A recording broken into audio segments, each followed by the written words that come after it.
प्याज आ गई 50 रुपए की 3 किलो। देसी वाली प्याज आ गई 50 रुपए में 3 किलो। क्या आपने कभी 5 डिग्री की ठंडी में नौकरी के लिए लाइन में खड़े सैकड़ों युवाओं को देखा है?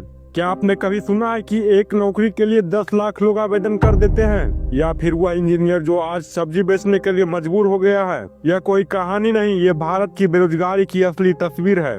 आज हम बात करेंगे भारत की उस सच्चाई की जो हर घर की दर्द बन चुकी है।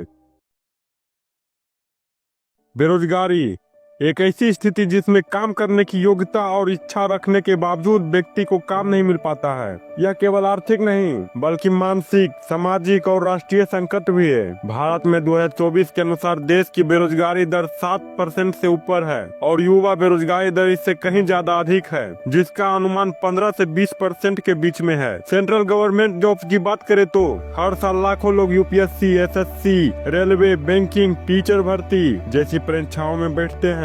आवेदन तो लाखों लोग करते हैं, लेकिन चयनित होने वालों की संख्या हजारों में होती है। इसलिए कई योग्य उम्मीदवार सालों तक तैयारी करते रह जाते हैं, वो भी बिना किसी गारंटी के। मिलिए राकेश कुमार से। बिहार के एक छोटे से गांव के रहने वाले हैं। इन्होंने बीएससी, एमएससी और बीएड किया। हर साल नए नए फॉर्म भरता था, परीक्षा देता, इंटरव्यू तक पहुंचता, लेकिन जॉब अभी तक नहीं लगी है। अब वो गांव के बच्चों को ट्यूशन पढ़ा रहा है, महीने के 3000 से 4000 कमाता है, पर उसने हार नहीं मानी। राकेश की कहानी सिर्फ उसकी कहानी नहीं है। हर गली, हर शहर, हर एक गाँव में एक राकेश बैठा हुआ है। अब सवाल है कि आखिर बेरोजगारी क्यों इतनी बढ़ती जा रही है? हम डिग्रियां तो दे रहे हैं लेकिन स्किल नहीं दे रहे हैं। देश में हर साल लाखों ग्रेजुएट निकलते हैं, जिनमें से बहुत से नौकरी के काबिल नहीं होते हैं। सरकारी पद तो सीमित है लेकिन उम्मीदवार अनगिनत हैं। कॉर्पोरेट जॉब में वेतन कम, दबाव ज्यादा और स्थिरता नहीं है। एआई, मशीन लर्निंग भी कुछ नौकरियों को खत्म कर रही है। जनसंख्या वृद्धि दर भी बहुत बड़ी कारण है, क्योंकि जब जनसंख्या तेजी से बढ़ेगी और उसके अनुरूप अवसर नहीं बनेंगे तो बेरोजगारी तो होगी ही ना। बेरोजगारी केवल व्यक्ति की समस्या नहीं, पूरे समाज की जड़ में जहर बनकर फैलती है। काम न मिलने पर आत्मविश्वास टूटता है और डिप्रेशन बढ़ता है। जब युवा के पास काम नहीं होगा तो वह पैसे कमाने के लिए गलत रास्ते की ओर मुड़ सकता है। अगर लोग कमाएंगे नहीं तो खर्च भी नहीं करेंगे, जिससे पूरा बाजार प्रभावित हो जाएगा। बेरोजगारी का समाधान सिर्फ सरकार की जिम्मेवारी नहीं है, यह समाज और सिस्टम की सामूहिक जिम्मेवारी है। बेरोजगारी दूर करने के लिए सरकार को क्या करना चाहिए?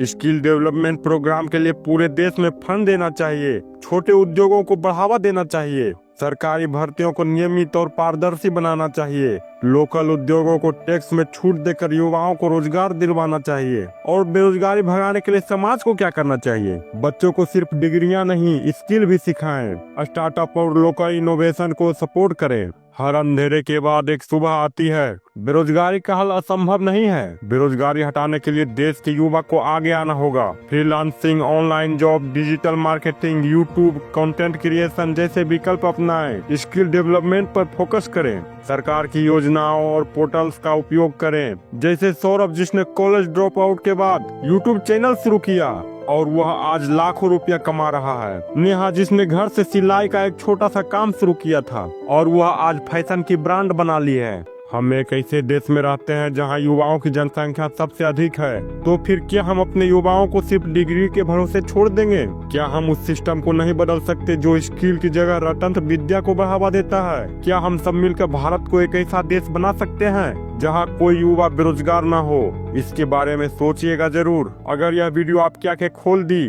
तो इस जानकारी को उन तक पहुंचाइए जो बेरोजगारी से लड़ रहे हैं। कमेंट में अपनी राय जरूर लिखिए। क्या हम सब मिलकर बदलाव ला सकते हैं?